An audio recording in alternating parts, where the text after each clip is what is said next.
In today's video, I am going to be breaking down the 5 most undervalued stocks in my opinion. Of course, we're going to do a few American stocks and a few Canadian stocks because I'm Canadian, so let's get down and let's check these out. So the first company is Dow Incorporated, DOW, on the stock market. And when we really look at the stats here, it's actually quite interesting. We've got a dividend of 4.5%, which is absolutely fantastic. I'm a dividend investor, like my name says, and the volume is huge at almost 6 million shares on average every single day. The PE ratio is also very low too, which is very interesting to me. I am a value investor and also a dividend investor. Now, over the last couple of years, since 2019, we've seen the stock not really do too much, but then again, neither has really the world.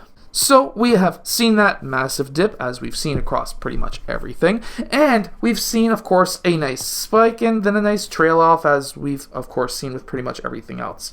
And when we're really looking at this, it had its what looked to be a double top if we really zoom in on that, and it had a little bit of a downturn since that. However, I really want to break down this chart really quickly, and that is, it was trading within a range on the way down.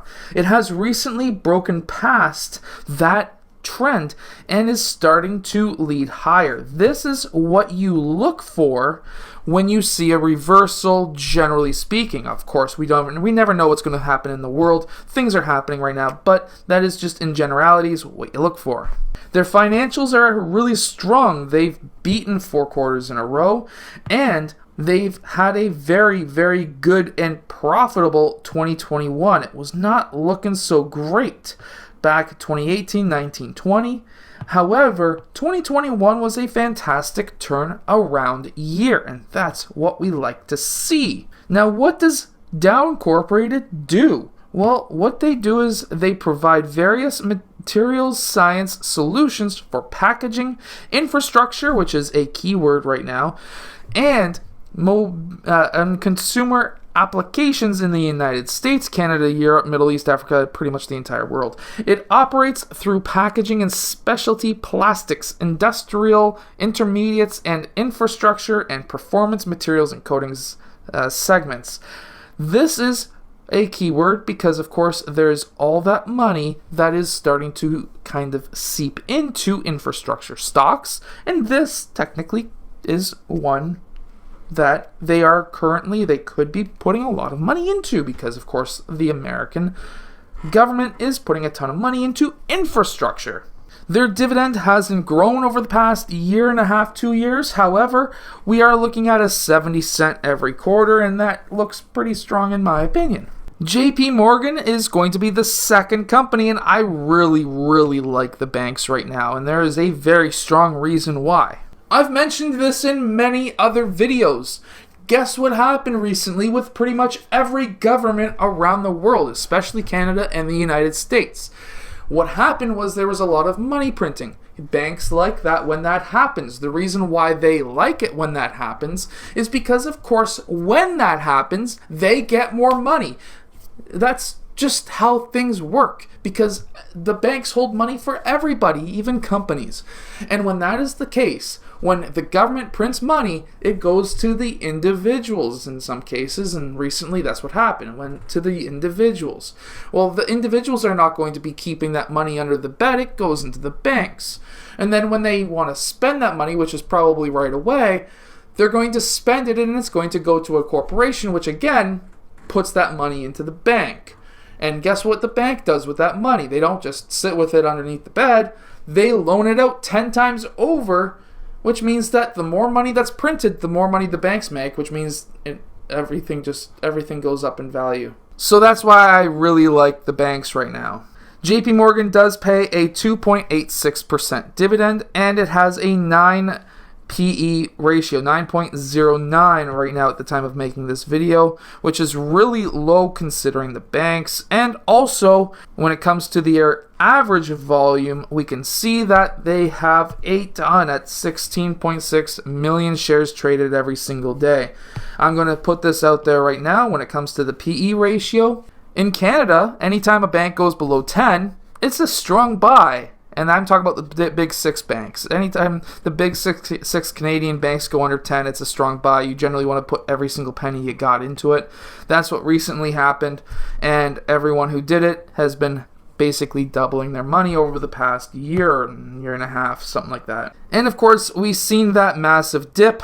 This is when, of course, I was buying pretty much every Canadian bank. I was buying some American banks, but through an ETF. And, of course, they were having a strong time before the pandemic. And, of course, now they're having a strong time after the pandemic. Things are currently happening worldwide where it's starting to become a strong buy once again. We'll just have to see what happens with, of course, Europe. So as we all know, the virus is gone. There's always bad news on the news. So the virus is gone. What's next? A world war. Will there be a world war? Who knows? However, it's almost like roulette. We can roll the ball and see what happens when it comes to the news. So anytime that there's bad news, you're going to see stocks, especially banks, really decline. Anytime that there's bad news, over the past 50 years, every piece of bad news was actually good news for the banks, because you would just buy in when there was bad news and you would just hold it for like 15, 20 years and you'd be all set. So I think that's what's going to happen once again. Will this be a world war? Again, we'll have to play Russian roulette. They did just recently up their dividend. For a while, they were basically like the Canadians where they couldn't up their dividend for a while. But again, if you look at over a 5-year period, they've basically doubled their dividend, which is fantastic. Their earnings for the last 4 quarters have been beats, and they have higher revenue than pretty much any time before with higher earnings. This is exactly what you want to see. When you've basically doubled your earnings, when you haven't doubled your revenue because you've cut back because you didn't need as many staff, guess what? You make more money. And when that happens, guess what? You pay a bigger dividend. And that's exactly what I was saying about a year ago when these companies were laying off staff saying we don't need them, and now they're making more money than ever before with less staff. That's what you look for in a business, even though it's morally bad because, of course, people lost their jobs, but it was foreseeable. And, of course, I feel terrible, but hopefully they got better jobs and better paying jobs, and they're hopefully happier now than ever before. Hopefully. Maybe they're all working from home and not having to work a job. See, I've had a boss in the past where she was like literally right over my shoulder and it basically gave me nightmares every night. Yeah, that's not fun. Better off working from home and saying to the boss, just bye, see ya, don't need to work at work. Bye, see ya. Anyways, next one is Goldman Sachs, and with that one, of course, this is going to be a very interesting company. Its ticker symbol is GS, and they've got a 2.36% dividend with a 3 million average share volume. What really does get me with this one is this right here. And anytime I see this, it really, really puts into perspective how cheap some stocks really are. At 5.7, this is when I was buying Bank of America a few years ago in the 5s, and look how well it did. It took me from $10 to $30 in like a year and a half. And I'm talking about per share. So that is, in my opinion, something that I look for. Of course, they were not doing exactly amazing before the virus, but since the virus, they did extremely well. It's had this rounded top, which is kind of concerning in my opinion. I wouldn't be totally buying in right now. As we can see when we zoom in just a bit, there is still a downwards trend. It hasn't totally 100% broken through at all. So once that happens, that might be a good time to buy it. Might have some more to fall from the time of recording this video. However, once it starts breaking through the trend lines, that's when you generally want to buy a bank. Or you can buy it on the way down. I do that with the Canadian banks. I have a little bit more faith in Canadian banks than American banks, but that could just be my nationality. What really does surprise me is this dividend raise, and that just makes me want to buy this stock like crazy, because if they're going to continue to raise the dividend like we see here, like, oh my. They've had 3 beats, 1 missed quarter. That's not generally all that happy, but when you start looking at charts like this, where you see general growth over a 2018 to 2020 range, and then all of a sudden you see this trade tower, Skylon type massive tower of a chart, you see something where they've basically 3x'd their earnings and didn't even have to 3x their total revenue growth. So whenever you see this, in my opinion, that is a strong buy. Like, I can tell you right now, if Apple turned around tomorrow and said, oh yeah, by the way, we're like 3x what we did last year, you're going to see their stock probably double. And we didn't see that with, of course, this stock, or even triple. So from there, in my opinion, this is one of those stocks that I am currently looking at potentially buying individually, not inside of an ETF. Next is CNR. Yeah, Canadian company. It's also on the American stock market as well. But this one pays a 1.7% dividend. 1.2 million shares traded every single day. PE ratio is kind of up there. However, what we're looking at here is CNR, which is basically a good way to trade what's happening in the world right now. So when it comes to CNR, of course, they are a railway, and there is very few pipelines, or actually we don't have enough capacity in the pipelines to move oil. We're going to need to start moving oil. We're going to start needing to mine oil. And if that actually does happen, if Trudeau gets off his butt and if Biden gets off his whatever he has, to be able to get some kind of mining happening in Canada or the United States, we don't have the capacity when it comes to pipelines. That oil has to be moved somehow, and that somehow is going to be with trains.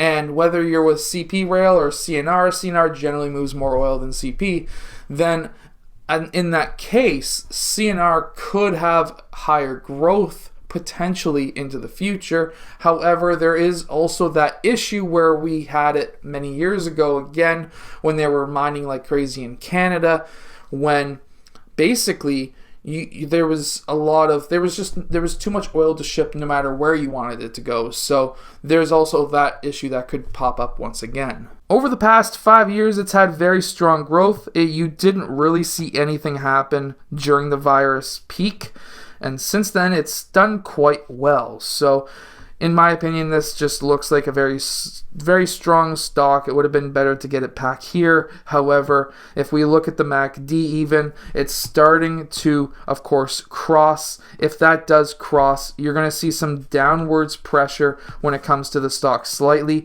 You might want to wait maybe a couple of weeks, maybe a week or two, to see what's going to go on with the chart. It may pop back down to, of course, the 150 to 60 range. So we'll just have to see. But they have been raising their dividend. Of course, it's one of those things, I never understood why this individual stock went down during the virus. Like, when you really think of it, will transportation of grains and oil really change when it comes to a virus? No, that's not going to happen. So anytime that you see like a recession, or you see like a virus or something, some bad news that happens on the news and the radio and whatever, and you see a stock go down and you say that whatever that news is not going to affect that stock, that's when you start buying like crazy. They've had pretty steady revenue, and they've actually grew their earnings, which pretty much every company has done because they laid off almost all their staff pretty much everywhere. So basically, they've also beaten revenue estimates earnings estimates, over the past 2 quarters, which is fantastic as well. And of course, this wouldn't be an Al Harrington video if, of course, I didn't talk about a Canadian bank. So CIBC is a fantastic option right now, in my opinion, because of course it has a yield of 4%, massive volume, one of the cheaper PE ratios for Canadian banks right now at 11.3. Generally, you want to buy the lowest PE ratio, I was going to say ETFs, but lowest PE ratio Canadian big 6 banks, because they'll eventually have the higher PE ratio, and they tend to flip-flop. It's at the top of its chart of all-time highs, so it is up there in price. However, pretty much every Canadian bank has. It's had a fantastic growth line, of course, since the middle of this virus. Notice how I'm calling it a virus, but either way, it's still in the middle of its trend. It's maybe going to get higher. It's what's going to really hurt it is going to be right here. Will it continue to trade sideways and then we don't know what's going to happen, or will it pop off that trend line? We'll have to go and see. Historically, dividends generally increase once or twice a year, generally twice a year with CIBC, but they haven't been able to because of the virus. However, they did have very nice dividend growth recently. They, of course, did grow their earnings and a little bit of growth in their revenue as well. They've had 3 out of 4 beats when it comes to their quarters, so that's very promising. So that's my take on the 5 most undervalued stocks on the stock market right now. I hope that you've enjoyed today's video with a little bit of my jokes in between, and I'll see you guys again next time.